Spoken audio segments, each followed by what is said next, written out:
Hi అండి. అందరూ ఎలా ఉన్నారు? బాగున్నారా? నేను బాగున్నానండి. సో, వర్షాలు బాగా పడిపోతున్నాయి. అయినా సరే మనకి పనులు తప్పవు, ఏమీ తప్పవు. కాలేజెస్‌కి వెళ్ళాలి పిల్లలు. అలాగే స్కూల్స్‌కి వెళ్ళాలి. చాలా బట్టలు కూడా ఓ పట్టాన ఆరట్లేదు. ఒకవేళ ఆరకపోతే అంతా ముక్క వాసనొస్తాయి. సో, ఈ వర్షాలేంటో తెలియట్లేదు గానీ మొత్తం అంతా మాదైతే పెంట్ హౌస్ కదండీ! మొత్తం అంతా తడిసిపోతుంది. సో, చాలా కష్టమైపోతుంది. మళ్ళీ ఆ పెంట్ హౌస్ అంతా నేను మళ్ళీ అదంతా తుడుచుకోవాలి.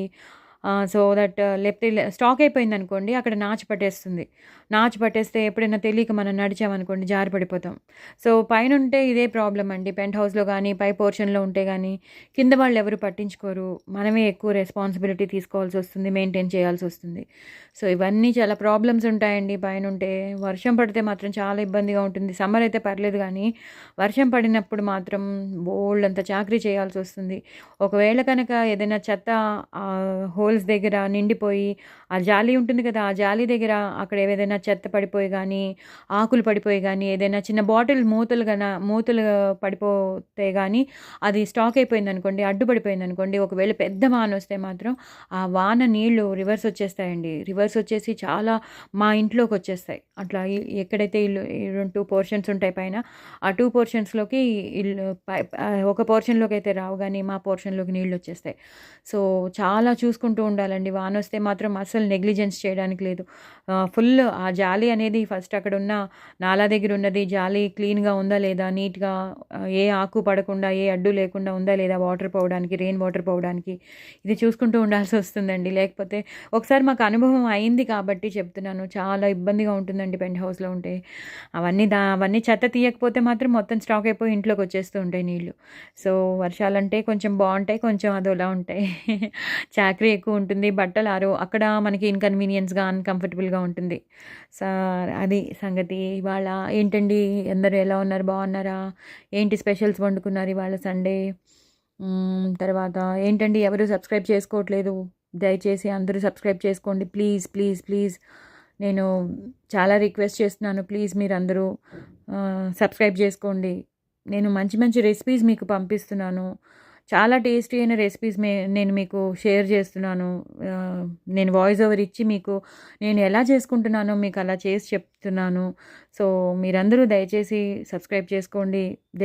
దయచేసి అందరికీ షేర్ చేయండి. లైక్ చేయండి, షేర్ చేయండి. నేను ఇదే చెప్తున్నాను మీ అందరికీ.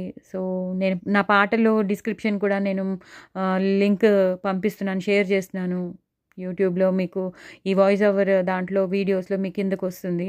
సో, అక్కడ మీరు నా ఇన్‌స్టాగ్రామ్ లింక్‌ని మీరు చూసుకోవచ్చు. సో, అక్కడ నా పాటలొస్తున్నాయి. నేనక్కడ కూడా పాటలు పాడుతున్నాను కాబట్టి, నేనేం మిమ్మల్ని మిస్ అవ్వట్లేదు. మీరు నన్ను మిస్ అవ్వరండి. అదే చెప్పబోతున్నాను. నేనెప్పుడు మిమ్మల్ని మిస్ అవ్వను. మీరు నన్ను మిస్ అవ్వరు. ఎందుకంటే నేను ఇన్‌స్టాగ్రామ్‌లో మీకు ఎప్పుడూ ఉంటూనే ఉంటాను. ఎప్పుడు మీ నా నా నా పాటలన్నీ మీరు ఇన్‌స్టాగ్రామ్‌లో వింటూనే ఉంటారు.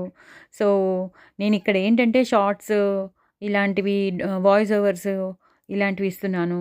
సో, ఎందుకంటే రీయూజ్డ్ కంటెంట్ ఉండకూడదు కదా అని ఎనలిటిక్స్ వాళ్ళు తెలిసింది కాబట్టి నేను చెప్తున్నాను. రీయూజ్డ్ కంటెంట్ ఉండకూడదు అంటే మరి నేను న్యాచురల్‌గా చేసే వ్లాగ్స్ ఉండాలి కాబట్టి నేను నా న్యాచురల్‌గా చేసేవే నేనిక్కడ అన్నీ మీకు అందరికీ షేర్ చేస్తున్నాను. మంచి మంచివన్నీ తీసుకొస్తున్నాను.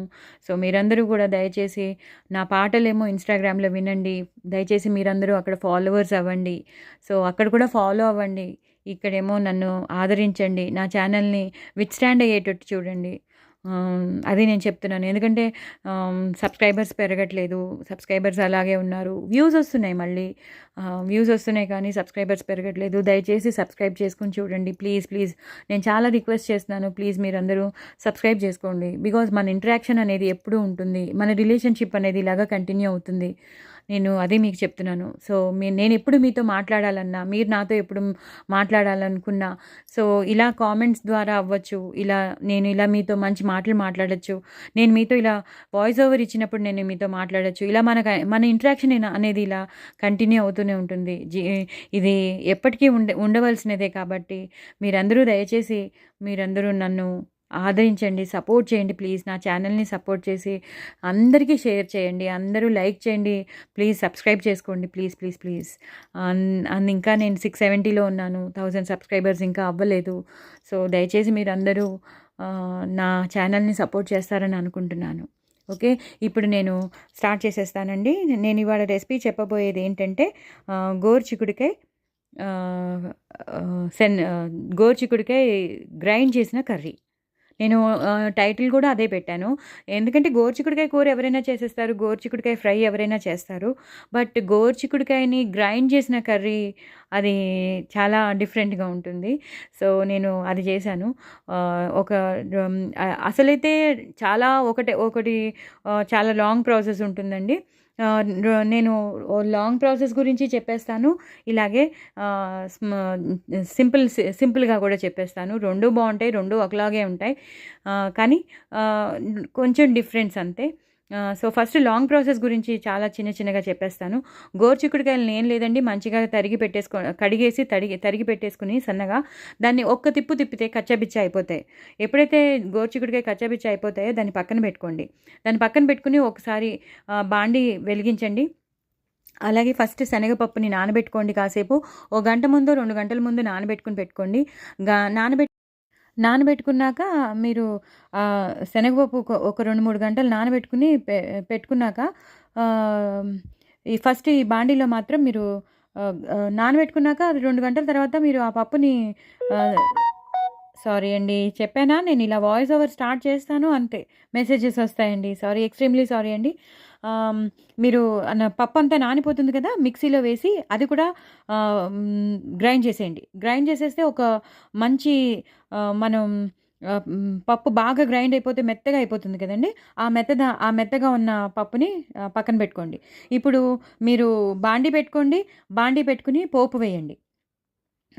ఏంటంటే ఆవాలు, జీలకర్ర, మినపప్పు, శనగపప్పు, ఎండుమిరపకాయలు, అలాగే ఎక్కువగా ఉన్న ఎక్కువ పచ్చిమిరపకాయలు చీల్చేసి గానీ, లేదా సగానికి కట్ చేసిన పచ్చిమిరపకాయలు గానీ, చీల్చేసిన పచ్చిమిరపకాయలు గానీ ఎక్కువ వేయాలి. మీకు కారం తగినట్టు వేసుకోండి.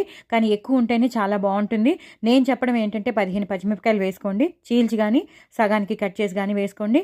అలాగే మినపప్పు కూడా, శనగపప్పు మీకు ఎన్ని వేయాలో మీకు తెలుసు. అలాగే ఎండుమిరపకాయలు ఎన్ని వేయాలో తెలుసు. సో, పచ్చిమిరపకాయల గురించే నేను ఎక్కువ చెప్తున్నాను కాబట్టి ఎక్కువ పచ్చిమిరపకాయలు వేసుకోండి. గుప్పెడు కరివేపాకు వేసుకోండి. అలాగే వెల్లుల్లిపాయలు బాగా తరిగినవి సన్నగా తరిగేసి అవి కూడా వేసుకోండి. అక్కర్లేని వాళ్ళు స్కిప్ చేసుకోవచ్చు. వెల్లుల్లిపాయలు తినని వాళ్ళు స్కిప్ చేసుకోవచ్చు. దాన్ని చక్కగా వేయించండి. శుభ్రంగా వేయించాక కరివేపాకు వేయండి. కరివేపాకు వేశాక పసుపు వేయండి. పసుపు వేసి బాగా వేయించండి. పోపంతా వేగిపోతుంది. వేగిపోయాక అప్పుడు మీరు ఈ వేయించిన గోరుచిక్కుడుకాయ, ఇందాక చెప్పాను కదండీ, బాండీలో నూనె వేసి గోరుచిక్కుడుకాయల్ని గోరుచిక్కుడుకాయ గ్రైండ్ చేసిన దాన్ని వేయించి పెట్టుకోవాలండి. గోరుచిక్కుడుకాయల్ని మనం కడుక్కుంటాం కదా, కడిగేశాక గ్రైండ్ చేసేస్తాం కదండీ. ఆ కచ్చా బిచ్చాగా గ్రైండ్ చేసిన దాన్ని మనం నూనెలో వేయించి పెట్టుకోవాలి. ఒక బాండీలో సెపరేట్‌గా శుభ్రంగా ఫ్రై చేసి పెట్టుకోవాలి. అంటే దాంట్లో ఉన్న తేమ అంతా, నీరంతా పోయి అది ఫుల్ డ్రై అయిపోతుంది. అలా చేసి పెట్టేసుకోవాలి. అలా చేసి పెట్టేసుకుని పక్కన పెట్టుకోండి. ఈ పోపు అంతా వేగిపోయాక అప్పుడు మీరు దీన్ని వేసేయాలి. ఈ ఈ ఈ గోరుచిక్కుడుకాయల్ని బాగా ఫ్రై చేసిన, కచ్చాబిచ్చాగా ఫ్రై చేసిన గోరుచిక్కుడుకాయ పౌడర్‌ని వేసేయాలి. పౌడర్ అంటారో, మిక్స్చర్ అంటారో, ఏదో మనం మిక్సీలో చేసిన దాన్ని వేసేయాలి. వేసేసాక బాగా ఫుల్‌గా ఫ్రై చేస్తూ ఉండాలి. అప్పుడు మళ్ళీ మనం తయారు చేసుకున్న ఈ శనగపప్పు పొడి ఉంటుంది. అదే నానబెట్టిన శనగపప్పు సారీ అండి. శనగపప్పు ఉంటుంది కదండీ పేస్ట్, అది కూడా వేసేసేయాలి. అది వేసేసి 2 కలిపి ఒకటేసారి ఫ్రై చేస్తూనే ఉండాలి. చాలా సేపు పడుతుందండి. చాలా నూనె పడుతుంది. మీరు బాండీలో నూనె వేసేటప్పుడు, పోపులో వేసేటప్పుడు ఎక్కువ నూనె వేయండి. ఎందుకంటే ఇది ఫ్రై చేసిన గోరుచిక్కుడుకాయ ఎక్కువ లాగేస్తుంది. అలాగే ఫ్రై చేసిన ఈ శనగపప్పు పిండి కూడా ఎక్కువ లాగేస్తుంది. సో, మీరు బాండీలో వేసేటప్పుడే ఎక్కువ నూనె వేసి పెట్టుకోండి. అలాగే ఎంత వేసినా సరే మీకు కొంచెం కరువుగానే అనిపిస్తూ ఉంటుంది. ఇంకా సరిపోలేదని అనిపిస్తుంది. కొంచెం పడుతూనే ఉంటుందండి. అప్పుడప్పుడు 2 స్పూన్స్ యాడ్ చేసినా పర్వాలేదు. కానీ టేస్టీ అయిన కూర కాబట్టి కంపల్సరీ మనం యాడ్ చేయాల్సిందే. సో, బాగా ఫ్రై చేస్తూ ఉండాలండి. ఇందాక వెల్లుల్లిపాయలు వేసుకోమని చెప్పాను. సో, అక్కర్లేని వాళ్ళు మానేయొచ్చు. ఉల్లిపాయలు కావాల్సిన వాళ్ళు వేసుకోవచ్చు. అక్కర్లేని వాళ్ళు కూడా మానేయొచ్చు. కేవలం ఈ గోరుచిక్కుడుకాయ కచ్చాబిచ్చా దాంతోనూ, ఈ శనగపప్పు పేస్ట్‌తోనూ మనం అయిపోతుంది. ఎప్పుడైతే మనం ఈ నూనెలో ఈ పప్పు పేస్ట్ వేస్తామో అదేమవుతుందంటే డ్రై అయిపోయి పౌడర్‌లా మారిపోతుంది. సో, మనం పాఠోళీ చేసుకుంటాం గుర్తుందా అండి? సేమ్ పాఠోళీ మెథడే. బట్ మనం గోరుచిక్కుడుకాయలతో చేస్తున్నాం అంతే తేడా. పాఠోళీ మనం శనగలతో చేస్తాము. దీన్ని గోరుచిక్కుడుకాయని గ్రైండ్ చేసిన దాంతో చేస్తున్నాం. సో, ఈ శనగపప్పు గ్రైండ్ చేసిన ఈ శనగపప్పుని ఈ గోరుచిక్కుడుకాయని ఫుల్‌గా ఫ్రై చేస్తూనే ఉండాలి. కనీసం 10-15 మినిట్స్ పడుతుందండి. సిమ్‌లో పెట్టి ఫ్రై చేస్తూనే ఉండాలి. దాంట్లో ఉన్న తేమ, నీరు అన్నీ పోవాలి. పచ్చి వాసన అంతా పోవాలి. కంప్లీట్‌గా అది మంచిగా ఫ్రై అయిపోయి మంచి వాసన వస్తూ ఉంటుంది. పోపులో పల్లీలు వేసుకునే వాళ్ళు పల్లీలు వేసుకోవచ్చు. మినపప్పు, శనగపప్పు వేసుకున్నప్పుడే పల్లీలు వేసుకోవచ్చు. లేదా జీడిపప్పు వేసుకునే వాళ్ళు జీడిపప్పు వేసుకోవచ్చు. ఎవరికి అనుగుణంగా ఎవరికి ఏది కావాలంటే అది మీ ఇష్టం. జీడిపప్పు కావాలంటే రిచ్‌గా ఉండాలంటే, బాగా రిచ్‌గా ఉండాలంటే జీడిపప్పు వేసుకోవచ్చు. లేదు మంచి ప్రోటీన్ ఫుడ్‌గా ఉండాలంటే ఆల్రెడీ శనగపప్పు ప్రోటీన్, గోరుచిక్కుడుకాయ మంచి ప్రోటీన్ ప్లస్ ఫైబర్. అలాగే ఈ పల్లీలు కూడా వేస్తే మంచి ప్రోటీన్ ఫుడ్ అవుతుంది. చాలా చాలా హెల్తీ ఫుడ్ ఇది. మీరెవరూ దయచేసి ట్రై చేయండి. ఎవరు మిస్ కాకండి. ఇది ట్రై చేయడం మాత్రం మిస్ కాకండి. అందరూ ట్రై చేయండి. అందరూ చేసుకోండి. అందుకే నేను వాయిస్ ఓవర్ చేసి నేను పంపిస్తున్నాను. మీరందరూ ట్రై చేస్తారని నేను పంపిస్తున్నాను. చాలా చాలా టేస్టీగా ఉంటుంది. సో, మీరు అది ఫుల్ ఫ్రై చేస్తూ ఉండండి. 2 ఒకటేసారి ఫ్రై అవుతూ ఉంటాయి. అప్పుడు ఫ్రై అయిపోయాక కొంచెం ఉప్పు మీకు రుచికి తగినంత ఉప్పు వేయండి. రుచికి తగినంత ఉప్పు వేశాక కారం వేయండి. ఎండు కారం 2 స్పూన్స్ వేయండి. ఎందుకంటే మనం శనగపప్పు అనేది ఇంత తీసుకుని మనం గ్రైండ్ చేయం. కొంచెం ఎక్కువే తీసుకుంటాం కదండి. ఒక పెద్ద గ్లాసుడు శనగపప్పు తీసుకుంటారు కాబట్టి శనగపప్పుకి ఈ ప్రోటీన్, ఈ ఫైబర్ కంటెంట్ ఉన్న ఈ గోరుచిక్కుడుకాయకి 2 కలిపి కొంచెం పడుతుంది ఉప్పు. సో కారం, ఉప్పు మాత్రం మీకు రుచికి తగినంతగా మీరు ఉప్పు వేసుకోండి. కారం మాత్రం ఇందాక పచ్చిమిరపకాయలు ఎక్కువే వేసాం. ఇక్కడ 1.5 స్పూన్ కానీ 2 స్పూన్స్ కానీ కారం వేయండి. బాగా ఫ్రై చేయండి. కొంచెం నూనె పడుతుంది. ఇంకొకసారి నూనె వేయండి. ఇంకొకసారి నూనె వేసి బాగా ఫ్రై చేయండి. మొత్తం కూర అంతా ఫుల్ డ్రై అయిపోతుందండి. పొడిలాడిపోతూ ఉంటుంది. అప్పుడు మళ్ళీ కొంచెం ధనియాల పొడి, జీలకర్ర పొడి కూడా వేయండి. అలాగే మీ దగ్గర ఏదైనా ధనియాల పొడి, జీలకర్ర పొడి కాకుండా ఏదైనా నువ్వుల పొడి లాంటిది ఏదైనా ఉంటే, అవిసె గింజల పొడి లాంటిది ఏమైనా ఉంటే అది కూడా వేయండి. అది కూడా వేసేసాక లాస్ట్లో కొంచెం గరం మసాలా పౌడర్ వేసేసి బాగా ఫుల్ మీకు తగినంత ఎంత వేసుకోవాలో అంత గరం మసాలా పౌడర్ ఒక 1/2 స్పూన్ వేస్తే చాలు. ఈ నువ్వుల పొడి కానీ ఈ అవిసె గింజల పొడి కానీ ఇది మాత్రం అవి కూడా 1 స్పూన్ వేస్తే చాలు. జీలకర్ర, ధనియాల పొడి ఎలాగో వేస్తాం కాబట్టి సరిపోతుంది. ఇందాక మనం అవన్నీ వేసాం కాబట్టి సరిపోతుంది. మనం వెల్లుల్లిపాయలు పోపు వేసాం కాబట్టి, ఇవన్నీ వేసాం కాబట్టి మొత్తం అన్ని మసాలాలు మనం వేసేసినట్టే. సో, ఎప్పుడైతే ఇదంతా అయిపోతుందో ఫుల్ ఫ్రై చేస్తూనే ఉండండి. ఫ్రై చేసేసాక అది ఫుల్ డ్రై అయిపోతుందండి. కూర అంతా డ్రైగా అయిపోతుంది. పొడిలాడుతూ ఉంటుంది. మన పాటోళీ ఎలా ఉంటుందో సేమ్ అలాగే ఉంటుందండి. అంతా అయిపోయాక మీరు దాన్ని దింపేశాక పైన ఎక్కువ కొత్తిమీర వేసుకోవాలి. కొంచెం కాదండి, అస్సలు కొంచెం వాడద్దు. ఎక్కువ కొత్తిమీర వేసి బాగా కలిపేసేయండి. కూరలో కలిపేసేయండి. అలాగే గార్నిష్గా మళ్ళీ కొత్తిమీర పైనుంచి వేసుకోండి. వెల్లుల్లిపాయలు మాత్రం ఎక్కువ వేయాలండి. వేసుకునే వాళ్ళు మాత్రం ఎక్కువగా వెల్లుల్లిపాయలు వేసుకోండి. అక్కర్లేదన్న వాళ్ళు స్కిప్ చేయొచ్చు. కానీ టేస్ట్ మాత్రం బాగుంటుంది. మినపప్పు, శనగపప్పు, పచ్చిమిరపకాయలు ఎక్కువ వేసుకోండి. కరివేపాకు ఎక్కువ వేసుకోండి. ఇవన్నీ నేను చెప్తున్నాను. సో, ఇవన్నీ మీరు సరిగ్గా చేసుకుంటే మాత్రం మీకు మంచి రెసిపీ వస్తుంది. ఇది చాలా ప్రోటీన్ ఫుడ్ అండి. చాలా హెల్దీ ఫుడ్. మీరు అందరూ కూడా ట్రై చేయండి. ఇది లాంగ్ ప్రాసెస్గా ఉన్న కూర. నేను సెకండ్ ప్రాసెస్ ఏంటంటే చాలా సింపుల్గా ఉన్న కూర ఏంటంటే ఇలాగే ఉంటుంది. టేస్ట్ మాత్రం సేమ్ ఉంటుంది. కానీ చాలా సింపుల్గా అయిపోతుంది. అదేంటంటే సేమ్ గోరుచిక్కుడుకాయల్ని మీరు కడిగేసి తరిగేస్తారు. దాన్ని కచ్చబిచ్చాగా గ్రైండ్ చేసేస్తారు. గ్రైండ్ చేసి పక్కన పెట్టేసుకుంటారు. పక్కన పెట్టేసుకున్నాక ఇప్పుడు బాండి పెడతారు. ప్యాన్ పెడతారు. ప్యాన్లో నూనె వేస్తారు. ఎక్కువ నూనె వేస్తారు. ఆవాలు, జీలకర్ర, ఎండుమిరపకాయలు, మినపప్పు, శనగపప్పు, పల్లీలు కావాల్సిన వాళ్ళు పల్లీలు, జీడిపప్పు కావాల్సిన వాళ్ళు జీడిపప్పులు అవన్నీ వేస్తారు. పచ్చిమిరపకాయలు ఎక్కువ వేస్తారు. చీల్చి కానీ సగం కానీ వేస్తారు. సేమ్ ప్రాసెస్ అండి. అవన్నీ వేసేసాక కరివేపాకు వేసేసాక పసుపు వేస్తారు. పసుపు వేసాక ఉల్లిపాయలు కావాల్సిన వాళ్ళు ఉల్లిపాయలు వేసుకుంటారు. వెల్లుల్లిపాయలు కావాల్సిన వాళ్ళు వెల్లుల్లిపాయలు వేసుకుంటారు. ఈ 2 వద్దన్న వాళ్ళు స్కిప్ చేసేయచ్చు. దాని తర్వాత బాగా వేగిపోయాక కరివేపాకు అన్నీ వేసేసాక అప్పుడు మీరు ఈ గోరుచిక్కుడుకాయని ఏదైతే ఉందో అది బాగా ఫ్రై చేసేసాం కదా, అది కచ్చాబిచ్చాగా చేసాం కదా, దాన్ని ఇప్పుడు ఈ నూనెలో వేసి ఫ్రై చేయాలండి. ఇందాక మనం గోరుచిక్కుడుకాయలని తరిగాం కదా, ఆ తరిగిన కూరని మనం గ్రైండ్ చేసాం కదా, అది కచ్చాపిచ్చాగా తయారైంది కదండి. దాన్ని మీరు ఈ పోపులో వేసి బాగా ఫ్రై చేయాలి. ఎక్కువ నూనె, అందుకే చెప్తున్నాను ఎక్కువ నూనె వేయాలి అని చెప్తున్నాను. ఎక్కువ నూనె వేస్తేనే ఇది గోరుచిక్కుడుకాయ మంచిగా కచ్చాపిచ్చాగా ఉన్నది ఫ్రై అవుతుంది. దాంట్లో ఉన్న పచ్చితనం వాసన పోవాలి, పచ్చితనం పోవాలి, మంచిగా వేగిపోవాలి అది. సో దానికి కంప్లీట్లీ 10 మినిట్స్ పడుతుంది. సిమ్లో పెట్టుకోవాలి, 10 మినిట్స్ పడుతుంది. బాగా వేయిస్తూ ఉండాలి. బాగా వేయిస్తూ ఉన్నాక అప్పుడు మీరు అప్పుడు వేయిస్తూ ఉండాలి. వేయించాక అప్పుడు మీరు కొంచెం ధనియాల పొడి, జీలకర్ర పొడి, ధనియాల పొడి, మీ ఇంట్లో ఏ గరం మసాలా పౌడర్ ఉంటే అది, తగినంత ఉప్పు, కారం, మీకు రుచికి తగినంత ఉప్పు, మీకు ఎంత కారం తినగలరో అంత కారం వేసేసుకుని బాగా ఫ్రై చేయండి. పచ్చిమిరపకాయలు ఉన్నాయి, వెల్లుల్లిపాయలు ఉన్నాయి, ఉల్లిపాయలు వాళ్ళకి అదే వేసుకున్న వాళ్ళకి, మిగతా వాళ్ళకి మాత్రం పచ్చిమిరపకాయల దగ్గర ఆగిపోతారు.